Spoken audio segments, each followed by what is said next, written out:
बालक कृष्ण की तुतली भाषा एवं सहज लीला का चित्रण गोसाई जी ने इस ढंग से की है कि लगता है उनके समक्ष बाल कृष्ण हों।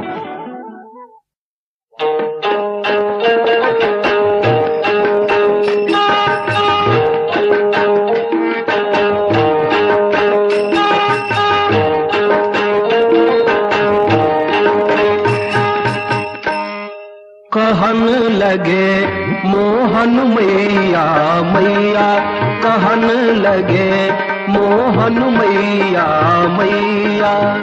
हुलसी हुलसी जसोदा जी पूछती, हुलसी हुलसी जसोदा जी पूछती, बिहुसी बिहुसी मुस्कैया।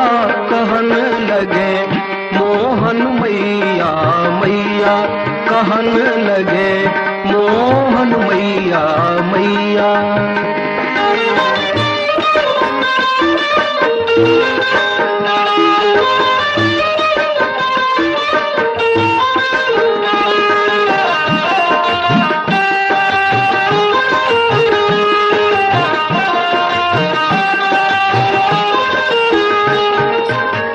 नंद महर को बाबा बाबा और बलदाऊ को भैया। नंद महर को बाबा बाबा और बलदाऊ को भैया। कबहू कबहू दादा कही तेरत, कबहू कबहू दादा कही तेरत, कबहू कबहू तुतरैया। कहन लगे मोहन मैया मैया, कहन लगे मोहन मैया मैया।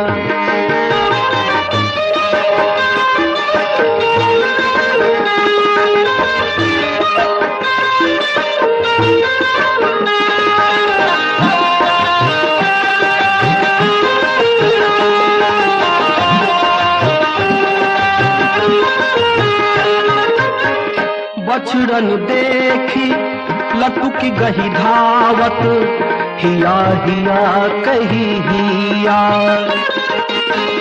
बछड़न देखी लटुकी गही धावत, हिया हिया कही हिया। धरी धरी महरिन,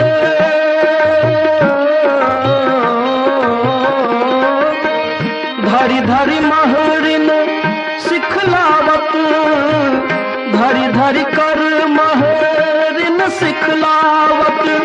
गोपियन को छिया कहन लगे मोहन मैया मैया, कहन लगे मोहन मैया मैया।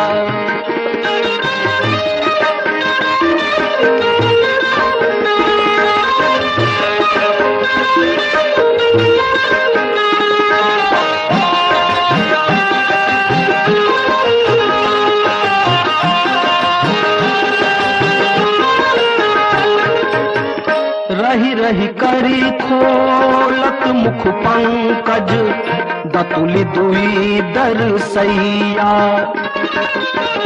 रही रही करी खोलत मुख पंकज, दतुली दुई दरसैया। कमल नयन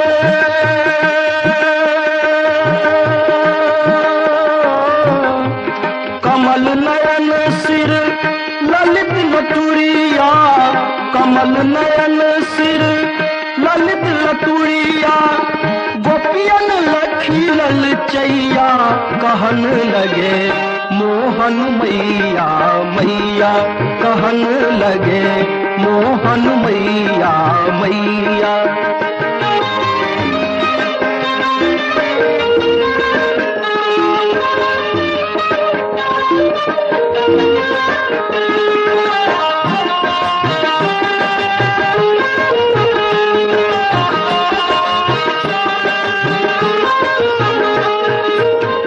निरखी निरखी शिशुपन की शोभा, सुरनागरी पछतैया। निरखी निरखी शिशुपन की शोभा, सुर नागरी पछुतैया। तो तरी बचन